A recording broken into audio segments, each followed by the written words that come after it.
আমাদের এই ভাটি এলাকায় বিশেষ করে আজমিরিগঞ্জে কৃষকরা সার দিতে গেলেই ইউরিয়া সার দেয়। সার বলতে কি শুধু ইউরিয়া সারই বোঝায় নাকি আরো অন্য কিছু দরকার পড়ে বা আছে? সার দুই ধরনের সার, একটা হচ্ছে রাসায়নিক সার আর একটা হচ্ছে জৈব সার। রাসায়নিক সারের মধ্যে আমাদের ইউরিয়া আছে, টিএসপি আছে, ডিএপি আছে এবং পটাশ সার আছে। 4 ধরনের সার আমরা প্রধান সার হিসেবে জানি আমরা।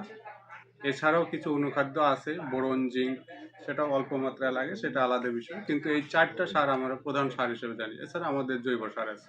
এইটা হচ্ছে প্রধান খাদ্য আর কি। আমাদের যে 4টা ইউরিয়া, টিএসপি, ড্যাপ, পটাশ, এটা হচ্ছে প্রধান সার। এছাড়া অনুখাদ্য নামে একটা সার আছে, যেমন বোরন যদি বলি আমরা, এটা অল্প মাত্রায় দিতে হয়। কোনো ক্ষেত্রে সবজির ক্ষেত্রে 1 বিঘায় 1/2 কেজি অথবা 1 কেজি, অথবা জিঙ্ক দেখা গেল যেটা আমরা দস্তা নামে চিনি। পুরা ভাটি এলাকায় আমি দেখেছি সবজির মধ্যে সবচেয়ে বড় যে সবজিটা বেশি ফলন হয় টমেটো এবং বেগুন। কিন্তু টমেটো গাছ এবং বেগুন গাছ একটু বড় হলে হঠাৎ করে মরে যায়, সেটাকে আর বাঁচানো যায় না। এটাকে আমরা ঢলে পড়া রোগ বলি বা ইংরেজিতে উইল্টিং বলি। উইল্টিংটা সাধারণত 2টা কারণে হয়ে থাকে। অনেক সময় ব্যাকটেরিয়ার কারণে হয়ে থাকে, আবার অনেক সময় ছত্রাকজনিত কারণে হয়ে থাকে। ছত্রাকজনিত যে কারণে হয় সেটা ঢলে পড়াটা ধীরে ধীরে হয়। প্রথমে 2-1টা ডালে দেখা যায়, তারপর ধীরে ধীরে হয়। আর ব্যাকটেরিয়া জনিত যে ঢলে পড়াটা সেটা দ্রুত হয়। সকালে ঝিমে পড়া দেখা যাচ্ছে, ভালো দেখা যাচ্ছে সুস্থ গাছ, আবার বিকালে পুরোটা গাছ নাই। এটার কিছু ট্রিটমেন্ট আছে। আমরা সাধারণত কৃষকদেরকে পরামর্শ দিয়ে থাকি একই জমিতে প্রতি বছর টমেটো বা বেগুন না করার জন্য।